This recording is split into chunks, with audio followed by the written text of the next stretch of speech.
ఎడారిలో సెలయేళ్ళు జూన్ 14. నీ నమ్మిక తప్పిపోకుండానట్లు నేను నీ కొరకు వేడుకొంటిని.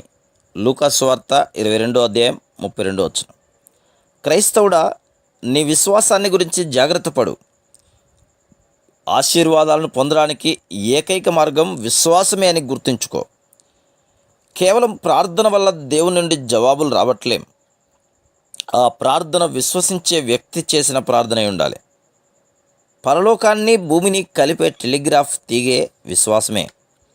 దేవుని ప్రేమ సందేశాలు ఆ తీగ ద్వారా ఎంత వేగంగా పరిగెడతాయంటే అసలు మనం పిలవకముందే ఆయన మనకు సమాధానం ఇస్తాడు.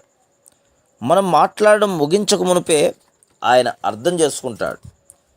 కానీ ఆ విశ్వాసం అనే తీగ తెగిపోయినప్పుడు ఆ వాగ్దానాన్ని మనం ఎట్లా పొందగలం? నాకు కష్టాలు వచ్చాయా?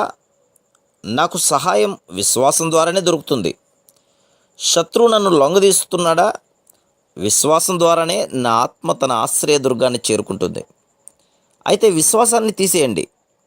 దేవుణ్ణి గొంతు చించుకొని పిలిచి చూడండి, పలకడు. నా ఆత్మకి పరలోకానికి మధ్య మరి ఏ దారి లేదు. ఆ రోడ్డు మూతబడితే పరలోకపు రాజుకి విన్నపాలు పంపుకునేదిలా? విశ్వాసం అనేది దైవత్వంతో నాకు సంబంధం ఏర్పరుస్తుంది. యెహోవా శక్తిని నాకు ధరింపజేస్తుంది. నేను శత్రువును ఎదుర్కోవడంలో దేవునిదైన ప్రతి ఆయుధము నాకు సహాయపడేలా చేస్తుంది విశ్వాసం. అంధకార శక్తుల్ని అధిగమించడానికి అది సహాయపడుతుంది. నా శత్రువుల శిరస్సుల మీదుగా విజయోత్సాహంతో నడిచిపోయేలా చేస్తుంది. అయితే విశ్వాసం లేకుండా దేవుని నుండి ఏం పొందగలం? కాబట్టి క్రైస్తవుడా, నీ విశ్వాసాన్ని కాపాడుకో. నువ్వు నమ్మిక ఉంచగలిగితే చాలు. నమ్మే వాళ్ళకి అన్నీ సాధ్యమే.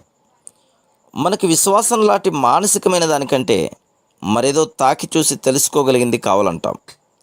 కానీ పౌలు ఏమంటున్నాడు చూడండి, వాగ్దానం దృఢమైనది కావడం కోసం అది విశ్వాసమూలమైనది అయిందట. రోమా 4:16. విశ్వాసం దేవుణ్ణి ఘనపరుస్తుంది. దేవుడు విశ్వాసాన్ని గౌరవిస్తాడు. Praise the lord.